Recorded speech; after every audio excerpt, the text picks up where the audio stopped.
Hello and welcome back, guys, to another trade recap. So, today we're going to be doing the trade recap I've taken yesterday on 31st March 2026.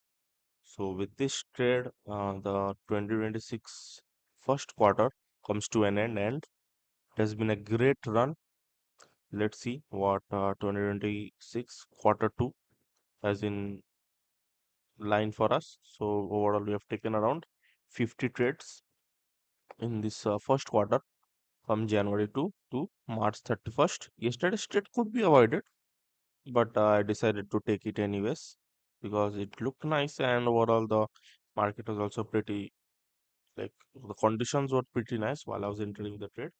So that's why I taken the trade, and it was technically outside my macro timing, 10:18 a.m.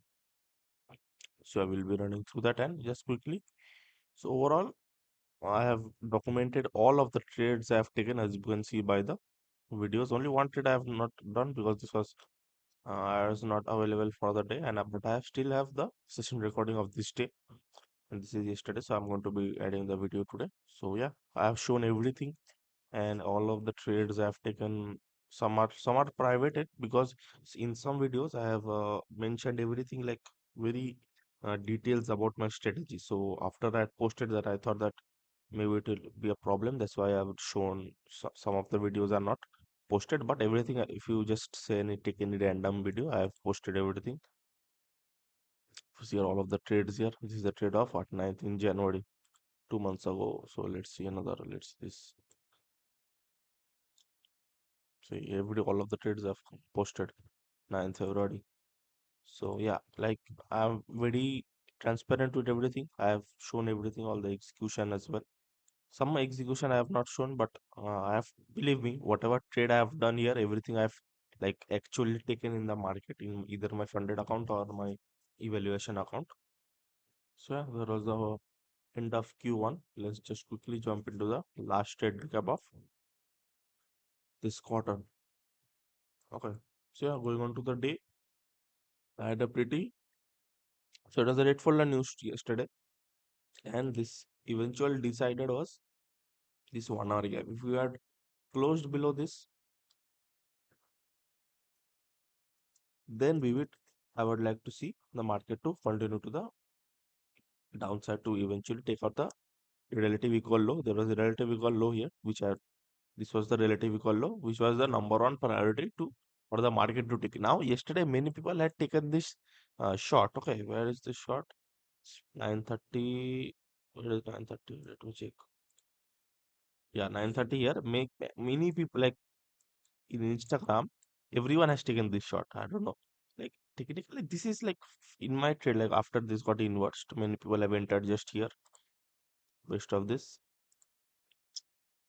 and targeted this equal relative equal low. Now, in my opinion, why this is, like, for me, if I, even if I would have not been trading macro, I would have not taken this trade, as we are already inside of a 1 hour fair value gap, and from here, nearest drawn liquidity which has been untapped is the buy side liquidity and the data high, and also the 1 hour fair value gap to the upside.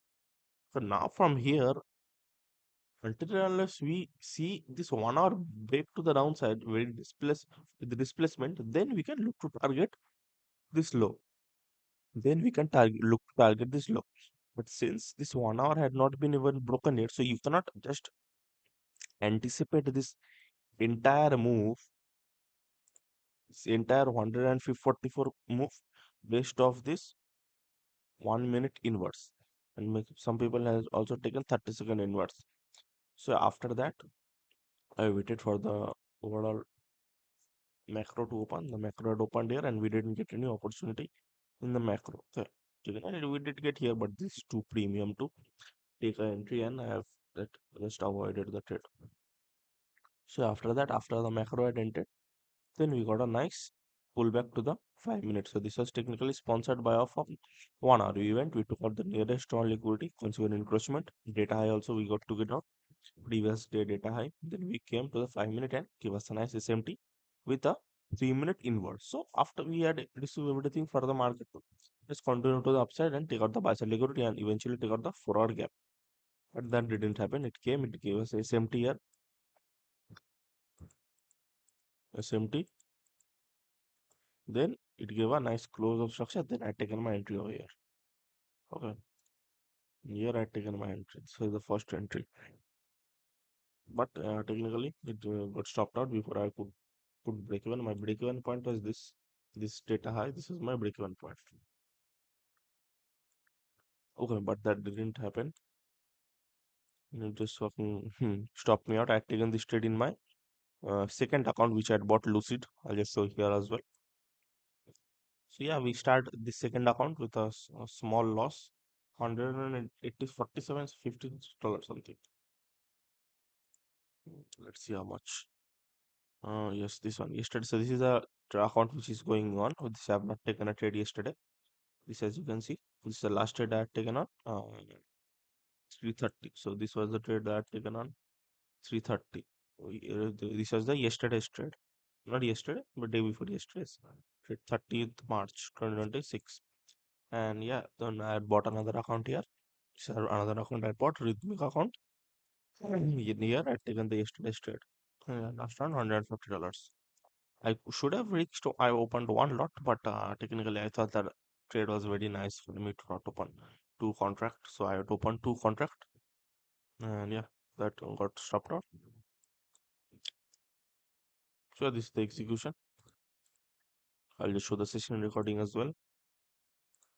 So yeah, this is the session recording. The market started going here, it manipulated here. Then here we got the inverse here. Like, thick. I'm not convinced that after just this 1 hour, it got inverse to the upside. Okay, in the 5 minute time frame. So then how am I supposed to just trust the inverse of 1 minute? We need to at least close below the 1 hour level. Then we can look to target to the downside. But that didn't happen. So then I'm waiting here. Market came and took at the data high. Then yeah, it came below. Checking the stop delivery. Then we got a nice 5 minute sponsorship. Then we started rejecting this 3 minute cap. Now I thought that as we close above this 3 minute cap, I'm going to take my entry to the side. Oh, there was no short entry valid. The short entry was not valid at all until unless this 5 minute got run through to the downside. Okay. Then I waited here. And as you can see here, I've entered this in trade C. Went here. As this got ran through, as you have entered already here. Two contract I've entered. This is the trade C, Lucid Flex account, 24 as you can see. So yeah, then I started journaling and I got stopped out very quickly. So it was a good trade in my opinion. I would take it again and again. Like if I this opportunity presents to me another time, I'll take it again. So yeah, that's it. The market again went and tapped my break even point here, break even partial point. I think so. I don't think so. I could have gotten away with a so long 50 handle stop loss. So my target was this one. Hardly I could target this. I don't know. I don't think so. I think my stop loss is here. It's put here only. But I put here still I would have stopped out. Uh, I could like this is not valid because stop loss is too big for the my initial target. My initial target is how much what I get. As you can see, if you see the average of all of my trades, like it is around 65 to 70. So I target around exact handles. And I didn't think that market will just come very quickly here. So yeah, I did get stopped out and the market went in to got the break even point also partial, but again it just kept falling down to the downside. So yeah, but everything is happening very weirdly.